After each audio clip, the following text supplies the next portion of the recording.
పూల మొక్కలు ఇలా పెద్ద సైజులో అండ్ మంచి కలర్‌లో చక్కగా ప్రతిరోజు పూయాలి అంటే ఫర్టిలైజర్స్ తప్పకుండా ఇవ్వాలండి. ఫర్టిలైజర్స్‌తో పాటు మన మట్టి మిశ్రమం కూడా కరెక్ట్‌గా ఉండాలనమాట. మట్టి మిశ్రమం కరెక్ట్‌గా ఉంటేనే మనకి పూల మొక్కలు కొన్ని సంవత్సరాల పాటు అలానే ఉంటాయి. లేకపోతే మనం ఎన్ని ఫర్టిలైజర్స్ ఇచ్చినా వేస్టే అనమాట. ఫుల్ వీడియో స్కిప్ చేయకుండా చూడండి. మీకు అర్థమవుతుంది నేను ఎలాంటి జాగ్రత్తలు తీసుకుంటాను, ఎలాంటి మట్టిలో పెడతా అనేది ఈ వీడియోలో కంప్లీట్ డీటెయిల్ వీడియో ఇస్తున్నా అనమాట. ప్లీజ్ అండి స్కిప్ చేయకుండా అయితే చూడండి. హాయ్ అండి, అందరికీ నమస్తే. Welcome to Harika creative ideas. Please అండి కొత్తవారు మన ఛానల్ని చూసినట్లయితే లైక్ చేయండి, షేర్ చేయండి, మన ఛానల్ని సబ్స్క్రైబ్ చేసుకోండి. మీకు ఎటువంటి గార్డెనింగ్ సంబంధించిన డౌట్స్ ఉన్నా సరే నా కామెంట్ సెక్షన్లో కామెంట్ చేయండి. మీరు ఇచ్చే లైకేనండి ఇంకొంతమందికి రికమెండేషన్ అవుతుంది అనమాట మన వీడియో. చూస్తున్నారు కదండి, ఈరోజు పూసిన పువ్వులు ఎలా ఉన్నాయో నా కామెంట్ సెక్షన్లో కామెంట్ చేయండి. ఇంకా చాలా పూసాయి కానీ దేవుడి కోసం పెట్టేశారు పువ్వులు మొత్తము. నెక్స్ట్ వచ్చేసి ఈరోజు కంప్లీట్గా ఏం చెప్పాలనుకుంటున్నానంటే అండి, మనం ఫర్టిలైజర్స్ ఇస్తూ ఉన్నామండి, వారానికి ఒకసారి ఫర్టిలైజర్స్ ఇస్తూ ఉన్నాం. కానీ మీరు మెయిన్ స్టార్టింగ్ ఏంది అంటే మట్టి మిశ్రమం అండి. మనం మొక్కని నర్సరీ నుంచి తీసుకొచ్చిన తర్వాత మట్టి ఎలాంటి మట్టిలో పెట్టాలి అనేసి చాలామంది అడుగుతున్నారు. ఎలాంటి మట్టి అంటే చూస్తున్నారు కదండి, ఏ మట్టైనా పర్లేదండి. ఎర్ర మట్టైనా పర్లేదు, నల్ల మట్టైనా పర్లేదు, ఏదైనా సరే మనకి కన్స్ట్రక్షన్ చేసేటప్పుడు తవ్వుతారు కదా, ఆ మట్టైనా పర్లేదండి. ఏ మట్టైనా ఒకటే, ఏదైనా తీసుకోవచ్చండి. మనం లేని దానికోసం ఎదురు చూడకుండా మనకు వచ్చిన మనకి ఏది అవైలబుల్ ఉంటే అదే అనమాట. నేనైతే మట్టిని నర్సరీ నుంచి తీసుకొచ్చానండి. ఒకటి 25 కేజెస్ బ్యాగ్ వచ్చేసి 100 రూపీస్కి ఇచ్చారు.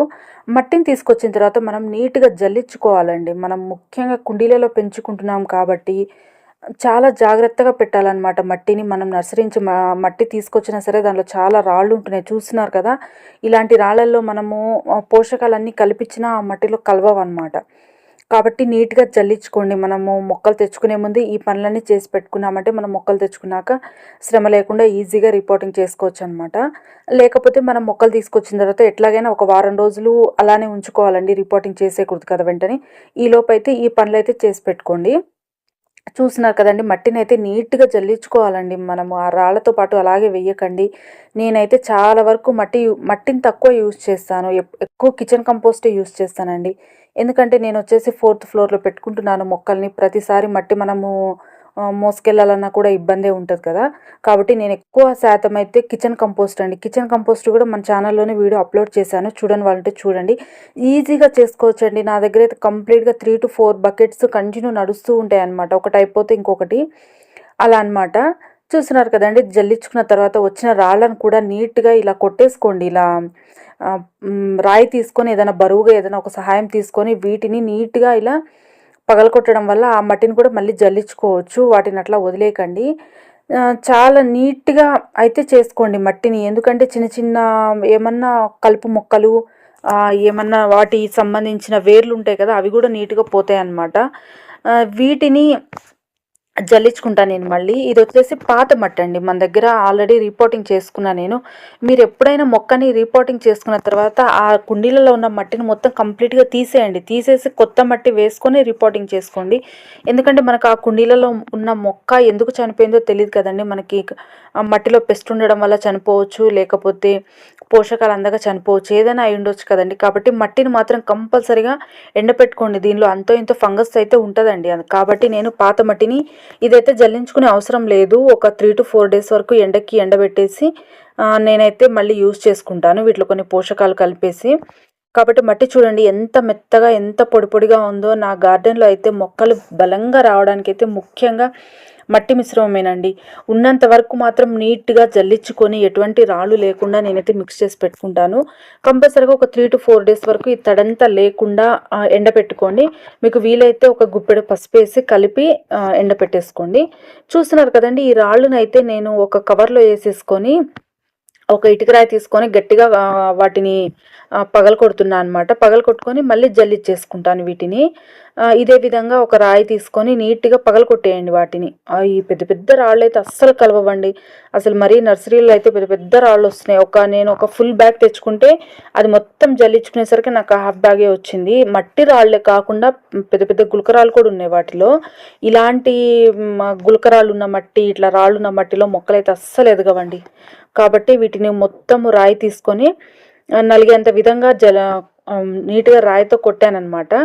చూస్తున్నారు కదా, ఇదే విధంగా మొత్తము నేను ఈ బకెట్ మొత్తం అండి 2 బకెట్లు ఉన్నాయి. 2 బకెట్లు మొత్తం నీట్‌గా ఇదే విధంగా రాయి తీసుకొని మొత్తం పగలగొట్టేసి మొత్తం జల్లి చేసుకున్నాను. ఒక్కసారి మనకి శ్రమ అయితే ఉంటదండి. ఒక్కసారి మనం చేసి పెట్టుకున్నాము అంటే మాత్రం ఎప్పుడు మొక్కలు తెచ్చుకున్నా, కొత్త మొక్కలు తెచ్చుకున్నా మనము పని లేకుండా రిపోర్టింగ్ చేసుకోవచ్చనమాట. చూస్తున్నారు కదండీ రాళ్ళు ఎట్లా ఉన్నాయో.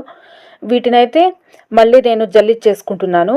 జల్లించుకున్న తర్వాత మళ్ళీ ఏమన్నా కొంచెం చిన్న చిన్న రాళ్ళు ఉంటే మళ్ళీ వాటిని జల్లించుకున్న తర్వాత మళ్ళీ జల్లించుకుంటాను అనమాట. ఈ విధంగా మొత్తము చూస్తున్నారు కదండి, ఫుల్ బ్యాగ్ నేను మట్టి తెచ్చుకుంటే ఒక హాఫ్ బ్యాగ్ మాత్రమే వచ్చింది. నెక్స్ట్ వచ్చేసి కిచెన్ కంపోస్ట్ అండి. ఇప్పుడే చెప్పా కదండి మీతో, నేను నా గార్డెన్లో నేను మట్టి చాలా తక్కువ, నేను ఎప్పుడో ఒక బ్యాగ్ తీసుకొచ్చాను. మళ్ళీ నెక్స్ట్ వచ్చేసి ఇప్పుడు ఒక బ్యాగ్ తీసుకొచ్చుకున్న మట్టి అంతే. రెగ్యులర్గా నా గార్డెన్లో అయితే కిచెన్ కంపోస్ట్ నడుస్తూనే ఉంటుందండి. ఒక చిన్న కరివేపాకు కూడా పడేయను నేను కిచెన్లో వచ్చేది. అన్ని తీసుకెళ్ళి నేను కంపోస్ట్ చేసుకుంటాను. ఇంకా నేను మార్కెట్కి వెళ్తా కదండి, మార్కెట్లో ఎక్కువ తక్కువ కూరగాయలు కింద పడేస్తారు కదా వాళ్ళు, అవి కూడా తీసుకొచ్చి నేనైతే కంపోస్ట్ చేసుకుంటూ ఉంటాను. ఇది వచ్చేసి మన మొక్కలకి చాలా బలము. నెక్స్ట్ వచ్చేసి చాలా లైట్ వెయిట్ అండి. ఇది ఒక 50 కేజీస్ బ్యాగ్ నింపుకున్నా మనం ఈజీగా తీసుకెళ్ళిపోవచ్చు అనమాట. అంత లైట్ వెయిట్ ఉంటుంది కిచెన్ కంపోస్టు. దీన్ని కూడా నీట్గా జల్లిచ్చేసుకుంటున్నాను. ఇదైతే పెద్ద శ్రమ అయితే ఏముండదండి. కిచెన్ కంపోస్ట్ ఈజీగానే జల్లిచ్చేసుకోవచ్చు అనమాట. నేను చూస్తున్నారు కదండి, ఈ కుండీ నిండా ఉంది, పక్కన ఒక బుట్ట ఉంది, ఆ బుట్ట నిండా ఉంది. ఇదైతే నేను ఒక 5 నిమిషాల్లో జల్లిచ్చేసుకున్నాను. ఈ వచ్చిన వేస్ట్‌ని ఈ జల్లించుకున్న తర్వాత ఈ వచ్చింది చూడండి, దీన్నైతే అస్సలు పడేయకండి. దీన్ని తీసుకెళ్ళి మళ్ళీ కిచెన్ కంపోస్ట్ అయ్యే బకెట్‌లో వేసేయండి. ఇట్లాంటివి వేయడం వల్ల మనకి తొందరగా కంపోస్ట్ అయితదనమాట. ఇవి ఏముండవండి, మనకి గుడ్ల పెంకులు వేస్తాం కదా, ఎగ్‌షెల్స్, వేర్లు, ఎండిపోయిన కొమ్మలు అవి వేస్తాం కదా, అవి కొంచెం తొందరగా కావనమాట కంపోస్టు. ఇది చూస్తున్నారు కదా, మొత్తం అయితే నేను జల్లిచ్చేసుకున్నా. వితిన్ 5 మినిట్స్‌లోనే నీట్‌గా అయితే జల్లిచ్చేసుకున్నాను. చూడండి ఎంత మెత్తగా టీ పొడి లాంటి కంపోస్ట్. మీరైతే ఫుల్ వీడియో చూడాల్సిందేనండి, మన ఛానల్లో అప్లోడ్ చేశాను. చాలా ఈజీగా చేసుకోవచ్చండి. మీరైతే పెద్ద శ్రమ కానీ, వాసన కానీ, పురుగులు కానీ ఎటువంటిది ఉండదు. మ్యాక్సిమం చాలామంది ఫెయిల్ అవుతూ ఉంటారు, కానీ వదలకుండా అయితే కంటిన్యూగా చేస్తూనే ఉండండి. చేస్తూ ఉండడం వల్లే మనకి చాలా చక్కగా అయితాయి. చూస్తున్నారు కదా, మన గార్డెన్‌లో ఊడ్చిన చెత్త కూడా నేను వేస్తూ ఉంటాను. ఈ జల్లించుకునే మొత్తం ఈ వచ్చిన వేస్టేజ్‌ని ఒక కవర్‌లో వేసేసుకొని నేను తీసుకెళ్ళి కంపోస్టింగ్ బిన్‌లో కలిపేస్తానండి. కిచెన్ కంపోస్ట్ చేస్తూ ఉంటా కదా, ఆ కంపోస్టింగ్ బిన్‌లో అయితే వేసేసుకుంటున్నా. చూస్తున్నారు కదండి, ఈ బకెట్ నిండిపోయింది నాకు. పక్కన ఇంకో బకెట్ ఉంటే అది కూడా పగిలిపోయింది. ఇంకా 2 బకెట్స్ కూడా నిండిపోయినాయి అనమాట కిచెన్ కంపోస్టు. కాబట్టి నేను ఈసారి ఏం చేస్తున్నానంటే కవర్‌లో చేసుకుంటున్నాను. మళ్ళీ వేరే బకెట్ తీసుకురావాలండి, బకెట్ అయితే లేదు నా దగ్గర. అందుకని కవర్‌లో వేసేసుకుంటున్నా. ఈ వచ్చిన వేస్టేజ్ మొత్తాన్ని కిచెన్ కంపోస్ట్ అయ్యే దానిలో వేసేసి మనం డైలీ వాటరింగ్ చేయడం వల్ల కంపోస్ట్ కూడా చాలా త్వరగా అయిపోతుంది మనకి, ఎటువంటి ఇబ్బంది లేకుండా. చూస్తున్నారు కదండి, ఈ కవర్లో వేసేసి నేనైతే వాటర్ చల్లేసుకుంటున్నాను. ఎగ్షెల్స్ మ్యాక్సిమం పౌడర్ చేసి వేయండి. మనం ఎంత నలిపి వేసినా సరే అవి అస్సలు కలవట్లేదు. నెక్స్ట్ ఇది వచ్చేసి ఇసుక అండి. ఇసుక మనకి కన్స్ట్రక్షన్ చేసేటప్పుడు ఉంటుంది కదండి ఇసుక, అదే మనకి గార్డెన్లో కూడా అమ్ముతుంటారు. బ్యాగ్ వచ్చేసి 100 రూపీస్ చెప్తున్నారు. మీ సైడ్ అయితే ఎంతో చెప్పండి కాస్ట్.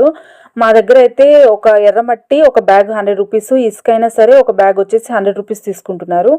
ఇసుకను కూడా మెత్తగా జల్లిచ్చేసుకోండి నీట్గా, రాళ్ళు అవి ఇవి లేకుండా. నేనైతే జల్లిని ఇసుకే తీసుకుంటున్నాను. మా దగ్గర మా చుట్టూ కన్స్ట్రక్షన్స్ నడుస్తున్నాయి. నేనైతే ఏం కొనలేదండి, అడిగి తెచ్చేసుకున్నా ఒక బకెట్. అది కూడా బాగా ఫిల్టర్ చేస్తుంటే వాళ్ళు ఫిల్టర్ చేసే దగ్గర నుంచి తీసుకొచ్చుకున్నాను. మీరు కానీ నర్సరీ నుంచి తీసుకొచ్చుకుంటే మాత్రం నీట్గా జల్లిచ్చి రెడీగా పెట్టుకోండి. చూస్తున్నారు కదండి, కంపోస్ట్ నేనైతే జల్లిచ్చేసుకున్నాను 2 బకెట్లు. నెక్స్ట్ వచ్చేసి మట్టి కూడా రెడీగా పెట్టుకున్నాను.